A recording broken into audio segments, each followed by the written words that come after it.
نحمدہ و نصلی علی رسولہ الکریم اما بعد فاعوذ باللہ من الشیطان الرجیم بسم اللہ الرحمن الرحیم۔ ہمارا سلسلہ قرآن مجید کے ساتھ ایک تعلق چل رہا ہے، تو ہم اگلی سورۃ بقرہ کی چوتھا رکوع اور آیات 30 تا 39 تک 39 تک جو ہے ہم ان کی مرکزی خیال بیان کریں گے انشاءاللہ۔ قرآن حکیم کا فلسفہ کیا ہے؟ ان آیات کے اندر جو ہے وہ اللہ تعالیٰ نے قرآن حکیم کا فلسفہ بیان کیا ہے۔ تو اس چوتھے رکوع میں قرآن حکیم کا فلسفہ بیان کیا گیا ہے۔ فلسفہ کا موضوع ہوتا ہے کہ کائنات کا خالق اور انسان کے بارے میں سوالات کا جواب دینا۔ اس رکوع میں بتایا گیا کہ کائنات اللہ نے بنائی، انسان کو بھی اللہ نے پیدا فرمایا اور اسے اس کائنات میں خلافت کا منصب عطا کیا۔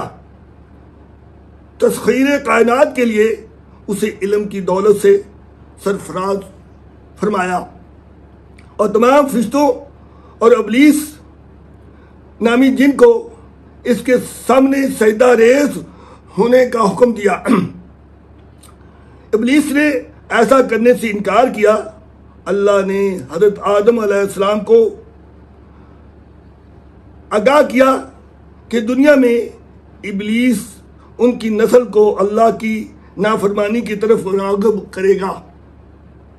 اس شر کے مقابلہ کے لیے اللہ ہدایت نازل فرماتا رہے گا۔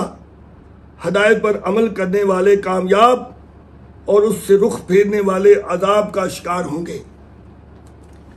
تو اس میں اللہ تعالیٰ نے ہمیں ان آیات کے اندر جو ہے وہ یہ فلسفہ بیان کیا ہے کہ نمبر 1 کائنات کا خالق کون ہے۔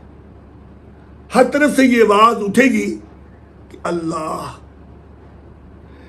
نمبر 2 انسان کی خوبصورت تخلیق کس نے کس کی آواز آئے گی؟ اللہ۔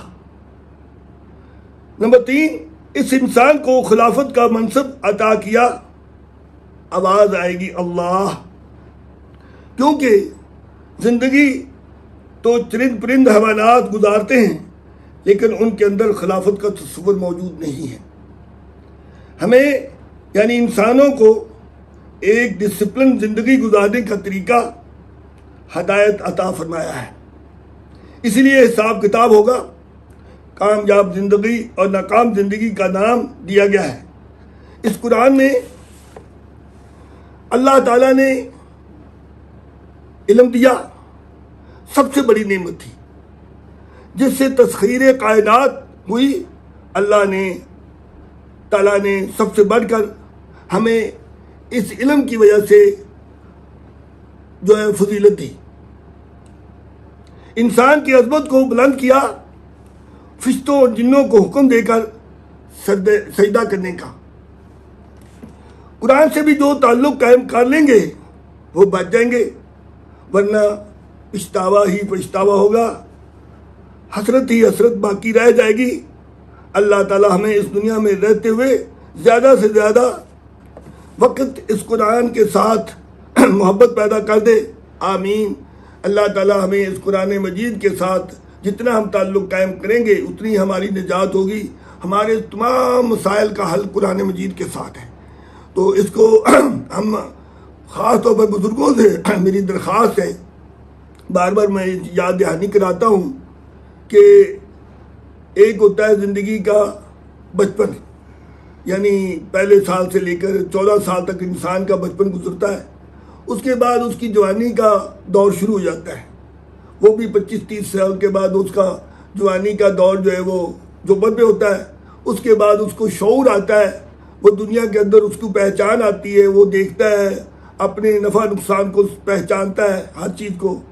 تو اس طرح اس کی زندگی کبھی سستی میں، کبھی وہ ایفیشینٹ ہوتا ہے، اس طرح ادوار میں وہ اپنا وقت گزارتا جاتا ہے۔ آخر میں آ کر جب 50 کے بعد یا 40 کے بعد اس کو تھوڑی سی ہوش آتی ہے تو وہ اگر اپنی اس ہوش میں زندگی کو صحیح راستے پر اہدنا الصراط المستقیم جس کو کہا گیا ہے اس پر وہ گامزن کر لے تو وہ شخص بہت ہی خوش نصیب ہے۔ پھر اللہ تعالیٰ ہمیں یہ بتاتا ہے کہ جب انسان کی زندگی 60 سال کی ہو جاتی ہے تو اس کے بعد اس کی گورنمنٹ نے بھی ہر طرف سے اس 60 سال کے بعد اس کی ریٹائرمنٹ زندگی گزرتی ہے. اس ریٹائرمنٹ زندگی کا سب سے بینیفٹ وہ اٹھا سکتا ہے کہ جو اللہ کی طرف جو ہے وہ مائل ہو جائے, اس قرآن مجید کو اپنا ہر طرح کا اس کے ساتھ تعلق قائم کرے, اور جتنی اس کے ساتھ وہ محبت کرے گا, اس کو قرآن مجید کو ترجمے کے ساتھ پڑھے گا, اس کے سارے رستے ہموار ہوتے جائیں گے, اس کو ساری ڈائریکشن اس کی سیدھی ہوتی جائیں گی, اس کی ساری مشکلات کا حل یہ ہے. ہم آج کل بہت پریشان ہوتے ہیں, ہر کوئی دوسرا آدمی یہ کہتا ہے میں بڑا پریشان ہوں, میں غم زدہ ہوں, لیکن میں غور کرتا ہوں کہ ہمارے گھروں میں پہلے ہمارے جو بزرگ ہوتے تھے ان کے گھروں میں آوازیں آتی تھی قرآن مجید کی. اب کیا ہے, آپ دیکھتے ہیں کہ ہمارا جو ہے وہ زیادہ تر وقت جو ہے وہ دوسرے ڈرامہ وغیرہ میں وہ بھی گزرتا ہے یا دوسری چیزوں میں مصروف ہوتا ہے, لیکن ہم قرآن مجید کو بچوں اپنے بوڑھے بھی نہیں اس پر توجہ دیتے. اگر ہم انشاءاللہ اس قرآن مجید کو ترجمے کے ساتھ پڑھیں گے تو یہ میری انشاءاللہ تعالی جو آخرت کی زندگی ہے, اگر آپ اس بات کو بھی ذرا غور سے سنیں, توجہ سے کریں کہ ہمارے دادا پردادا نانا پردادا جو ہیں وہ 1000 یا کچھ سال گزر چکا ہے, ان کو فوت ہوئے, دنیا سے رخصت ہوئے, اگر اس سے بھی ہم اپنی زندگی کا موازنہ کریں تو ہمارے ایک گھنٹوں کے برابر وہ زندگی بنتی ہے. تو اس کو ملٹیپلائی ڈیوائڈڈ کرتے جائیں تو آپ کو یہ پتہ لگے کہ یہ آخرت میں تو انسان کی 1 سیکنڈ کی زندگی بھی نہیں بنتی.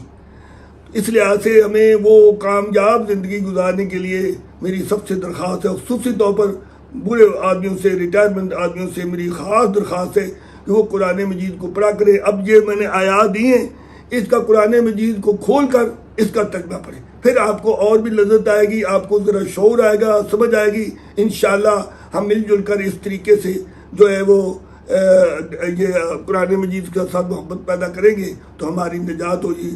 شکریہ آپ کا سب کا جو بھی توجہ دے گا. اللہ حافظ. آخر دعوانا الحمدللہ رب العالمین.